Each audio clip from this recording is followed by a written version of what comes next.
Have all the weapons I need to kill the Titans. Actually, last time I checked, Edge isn't actually a weapon. Don't listen to her. Those stupid Titans don't stand a chance against me. Why didn't you say that again to my face, you little bitch? Hi guys, myself Neeva and you are watching Otaku com. और आज हम बात करने वाले हैं attack on Titan final season के episode 5 के बारे में। तो चलिए शुरू करते हैं।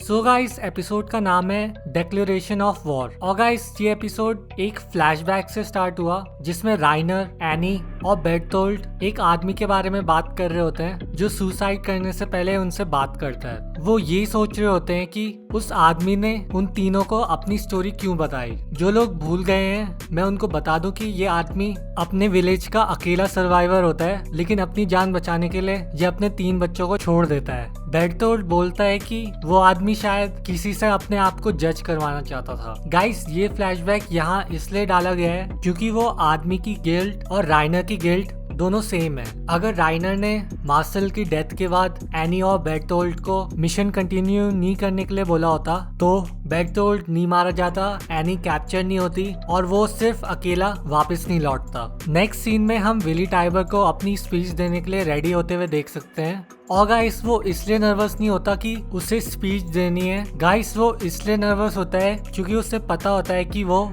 स्पीच के बाद नहीं बचेगा। गाइस, एपिसोड 4 में एनिमे ने एक मांगा पैनल को स्किप कर दिया था जब मैगैथ एंड विली टाइबर कॉन्वो कर रहे होते हैं, जिसमें मैगैथ उसे बताता है कि एनिमीज ने मारने में इन्फिल्ट्रेट कर चुका है और अगर इसने वो स्पीच दी तो वो नहीं बचेगा। लेकिन गाइस, विली टाइबर तब भी स्पीच देता है क्योंकि वो एरन को जेन्युइन थ्रेट मानता है। स्पीच से पहले मिस कियोमी विली को गुड विशेस देने आती हैं। गाइस, मिस कियोमी एम्बेसडर है हिजुरन की, जो कि इकलौती जगह है जहां एल्डियंस को टॉलरेट किया जाता है। गुड विशेस देके कियोमी उस एरिया से चली जाती है जैसे कि उसे पता हो कि क्या होने वाला है। नेक्स्ट सीन में गाइस, हमें राइनर की मदर और एनी के फादर की कॉन्वर्सेशन देखने को मिलती है, जिसमें हमें पता चलता है कि एनी के फादर एनी के वापस लौटने का अभी भी वेट कर रहे हैं। फिर विली टाइबर अपनी परफॉर्मेंस स्टार्ट करता है और बताता है कि एलियन एम्पायर ने कितनी सारी रेसेस और कल्चर को खत्म कर दिया था। 100 इयर्स पहले एलियन एम्पायर में एक सिविल वॉर स्टार्ट हुई थी जिसमें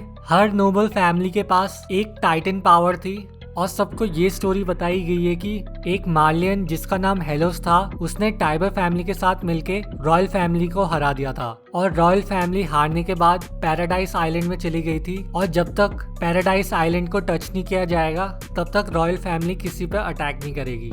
गाइस, फिर विली टाइबर सबको बताता है कि ये स्टोरी गलत है और कार्ल फ्रिट्ज जो 145th किंग था एलियन एम्पायर का, उसने एक कॉन्स्पिरेसी रची थी ताकि वो सारे नेशंस को फ्री कर सके। क्योंकि गाइस, कार्ल फ्रिट्ज पीस पे बिलीव करता था और वो काफी शर्मिंदा था प्रीवियस किंग्स पे। गाइस, उसने टाइबर फैमिली के साथ मिलके एलियन एम्पायर का एरा एंड किया और जितने एलियंस हो सकते थे उनको लेके पैराडाइज आइलैंड चला गया। लेकिन गाइस, कुछ रॉयल ब्लड माले में ही रुक गए जिनकी सक्सेसर थी डीना फ्रिट्ज। गाइस, माले ने ग्रेट टाइटन वॉर में 9 में से 7 टाइटन पावर्स को अपने अंदर ले लिया था। जो 2 रह गए थे वो था फाउंडिंग टाइटन जो कि कार्ल फ्रिट्ज के पास था और अटैक टाइटन जो माले में काफी टाइम तक रहा।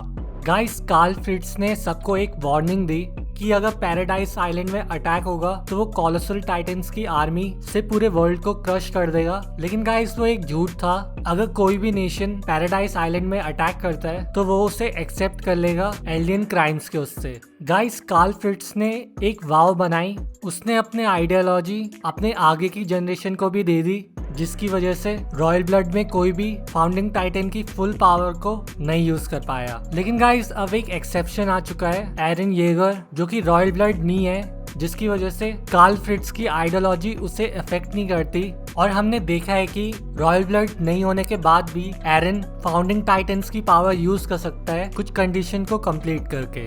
विली टाइबर को ये पता है और वो पूरी दुनिया को बताता है कि एक फाउंडिंग टाइटन आ चुका है जिसपे कार्ल फ्रिट्ज की आइडियोलॉजी अफेक्ट नहीं करती और वो पूरी दुनिया के लिए कितना बड़ा खतरा है। फिर गाइस विली टाइवर अपनी इमोशनल स्पीच कंटिन्यू करता है और सीन मैगैथ के पास चले जाता है, जिसको एक सोल्जर आके बताता है कि सारे वॉरियर्स गायब हो चुके हैं, जो कि इंडिकेशन होता है कि अटैक होने वाला है। गाइस मैं ये बता दूं कि सारे मालियन कमांडर्स को एक ही जगह बैठाया जाता है ताकि वो बेट बन सके एनिमे अटैक का, ताकि बाद में मैगैथ एक ऐसी आर्मी बना पाए जिसमें एलियंस को भी रिस्पेक्ट मिलेगी। गाइस फिर सीन एरन और राइनर के पास चले आता है। फैल्को को रियलाइज होता है कि मिस्टर क्रूगर, जिसको वो राइनर का दोस्त समझ रहा होता है, वो एनिमी है और एरन उसे बताता है कि जो लेटर फैल्को ये सोच के भेज रहा होता है कि वो उसकी फैमिली के हैं, वो एरन के साथियों के लिए होते हैं। गाइस इस एपिसोड में हम एरन के कैरेक्टर डेवलपमेंट को भी देख सकते हैं कि वो अब रिवेंज जैसी चीजों पे